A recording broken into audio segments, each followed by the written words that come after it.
Hello crafters! Today is mag-unbox tayo nitong ating mga na-add to bag sa ating pag-attend ng expo ng Makersmith dito sa Bacolod City. And this bag is from Googly Gooies. Naputol na siya kasi sa dami na nakalagay dito. Hindi nakayanan ng kanyang handle.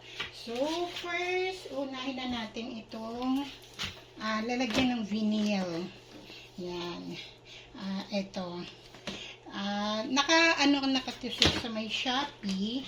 Naka-add to cart na siya. Kaya lang meron sila doon sa may physical, sa may Ayala Center. So, bumili na ako. Para less din sa shipping fee.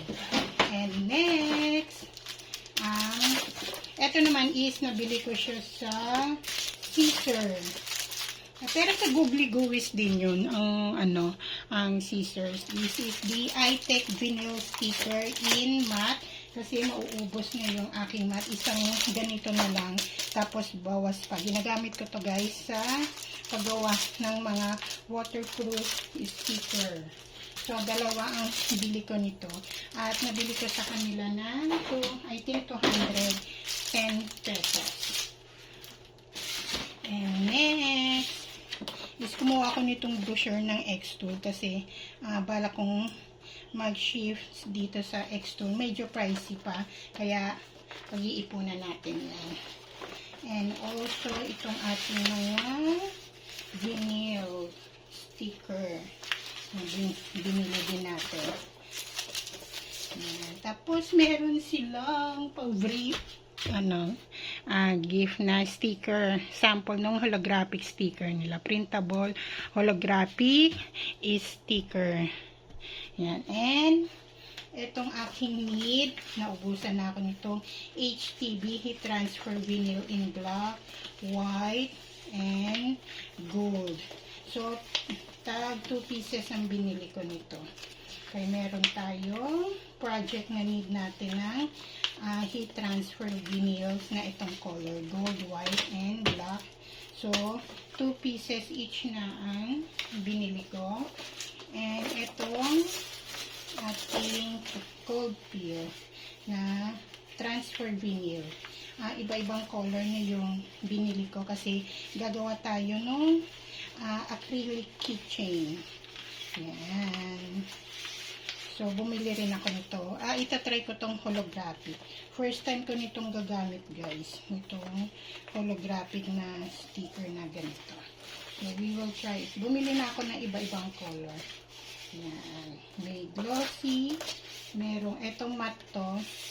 Ito, matte. And then, the rest is glossy na. So, isa lang yata yung nabili kong matte. And the rest is puro glossy. Kasi karamihan ng customer ko gusto nila is glossy. And then,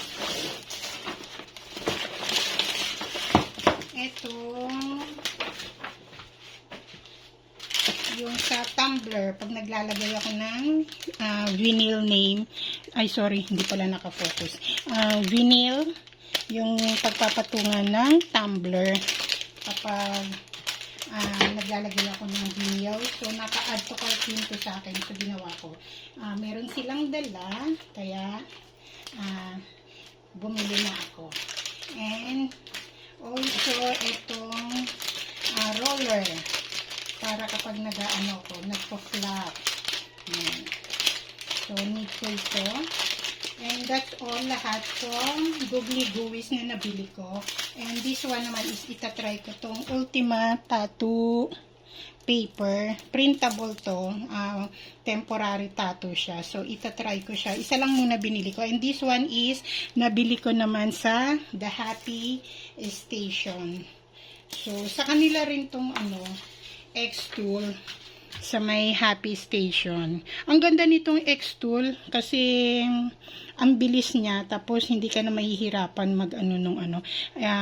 but hindi pa kaya ng mama ninyong bumili dahil medyo pricey pala tong X-Tool. So, pero pag-iipunan natin yan, guys. Ito ang second sa ating pag-iipunan kasi meron na akong tinatarget na isa pang ano natin, machine. So, nandito yung instruction niya. So, magta-try tayo nito pagkatapos natin doon sa ating mga project. So, mag-offer din tayo nito. So, pag maganda siya, and medyo marami bumili. Bibili tayo ng maraming ganito. Medyo pricey to. Itong ano na to. Pero that's okay. Kasi kung ROI naman natin siya. So that's it guys. Ang ating na-add to bag ng ating mga nabili doon sa Maker's Meet dito sa Bacolod City. Thank you Googly Gooeyes and also sa The Happy Station. Doon ako lagi sa kanila bumibili ng aking mga needs for mga vinyls and for other crafting materials. So that's it guys. Thank you for watching. I'll see you again on our next video. Bye! Like and share our video and pa-follow na rin ang ating page.